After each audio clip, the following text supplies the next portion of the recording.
From CNN, 3 months into 2025, the United States has surpassed the total number of measles cases in the country for all of last year. The high number of cases is driven by a multi-state outbreak that has reached nearly 300 cases. As of Friday, Texas has reported 259 cases this year, New Mexico has tallied 35 cases, and Oklahoma reported 2. Experts say this is probably a severe undercount. In 2024, there were 285 total measles cases reported in the U.S., according to data from the U.S. Centers for Disease Control and Prevention. A CNN tally suggests there have been at least 320 cases so far in 2025, including 296 associated with the multi-state outbreak. In the years since measles was declared eliminated in the U.S., which was the year 2000, there have been an average of about 179 cases reported each year.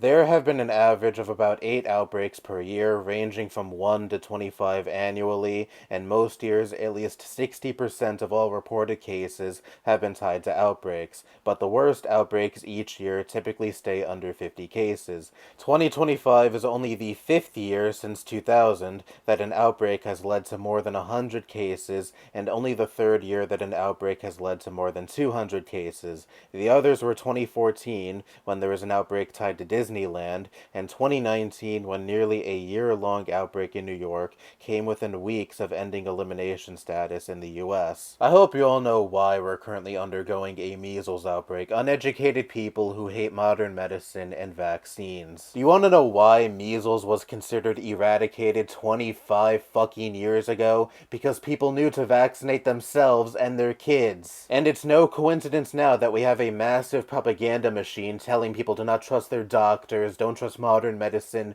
don't trust vaccines because they contain microchips or fucking nonsense of the sort, that we're now seeing viral infections previously long thought to be eradicated come back. But you anti-vaxxers don't stop to think that maybe there is a correlation and that more people choosing not to vaccinate themselves is why we're seeing these viral infections come back. Because you'd rather listen to podcast hosts or quote-unquote health influencers who are usually nothing more than snake oil salesmen, pushing bullshit alternative medicine and telling people, you don't need to take the medication that is actually prescribed to you by your doctor, you don't need to take vaccines, take this bullshit I want to make a buck off instead, rather than listening to their fucking doctors and actual professionals. Just a few weeks ago in Texas, a child tested positive for measles and then died. The first child to die from measles in over 10 years. And a drum roll, please.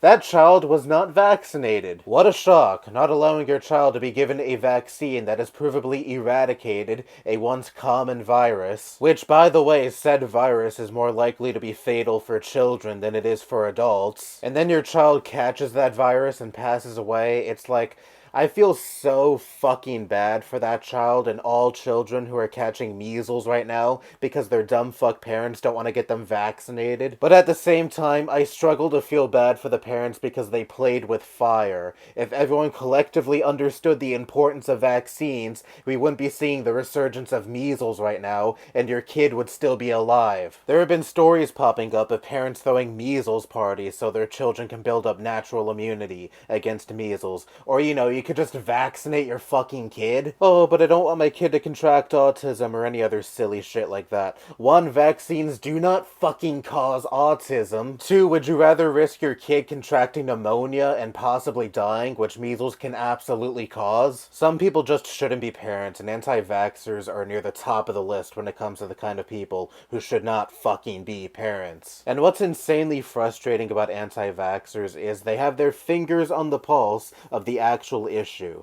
They don't like the pharmaceutical industry. Well, I don't like the pharmaceutical industry either. But I don't like the pharmaceutical industry because of practices like price gouging life-saving medication, because they care more about making a profit than saving human life. And I also don't like the health insurance industry that is designed to siphon as much money out of you as possible, and even denying you coverage of life-saving medication and treatment because they make more of a profit letting you die. That's where your anger should really lie. predatory executives and corporations that profit off of mass suffering and death. But you have an enormous media machine, especially here online, taking people's legitimate concerns surrounding the pharmaceutical industry and twisting those concerns into, no, you should actually hate your doctor, you should hate modern medicine and vaccines, because the billionaires who fund these propaganda mills don't want the public to realize that it's actually these rich fucks exploiting us and profiting off of our suffering that are the real problem. But unfortunately, so much of this country falls for the propaganda to the point where we now have a second Trump term,